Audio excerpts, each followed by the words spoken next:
નમસ્કાર, આપ જોઈ રહ્યા છો જનસાક્ષી ન્યૂઝ। નજર કરી આજના મુખ્ય સમાચારો પર।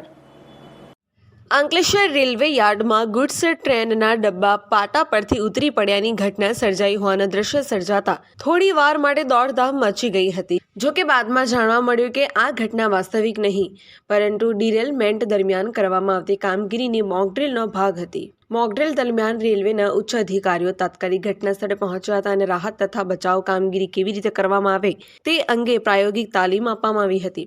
અકસ્માતની પરિસ્થિતિમાં રેલવે વિભાગ, ફાયર બ્રિગેડ અને અન્ય તંત્રો વચ્ચે સંકલન કેવી રીતે સાધવું તે બાબત પર ખાસ ધ્યાન આપવામાં આવ્યું હતું। આ મોક ડ્રીલમાં ફાયર ફાઇટરો પણ હાજર રહ્યા હતા અને આગ બુઝાવવાની તથા બચાવ કામગીરી કરી હતી, તેમજ ઇજાગ્રસ્તોને સ્થળ પર પ્રાથમિક સારવાર બાદ હોસ્પિટલ ખસેડવા બાબતની પ્રાયોગિક તાલીમ આપવામાં આવી હતી।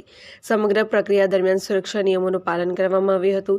રેલવે વિભાગ દ્વારા જણાવવામાં આવ્યું હતું કે આવી મોક ડ્રીલનો હેતુ વાસ્તવિક અકસ્માત સમયે સમયસર અને અસરકારક રીતે કામગીરી કરી શકાય તે માટે તૈયારી મજબૂત કરવાનો છે। आज अंकलेश्वर स्टेशन पे ये फाइक मॉक ड्रिल का टेस्ट किया गया। उसमें सभी रेलवे कर्मचारियों ने और स्थानीय संस्थाओं ने उसमें भाग लिया। सब लोगों का रिस्पांस बहुत अच्छा रहा। इसमें एक फायर मॉक ड्रिल के द्वारा अपन को एक प्रैक्टिकल जो घटना होती है उसके लिए प्रैक्टिस करने का एक मौका मिला, जिसमें सभी लोगों ने अच्छे से भाग लिया। इसके लिए सभी लोगों को धन्यवाद।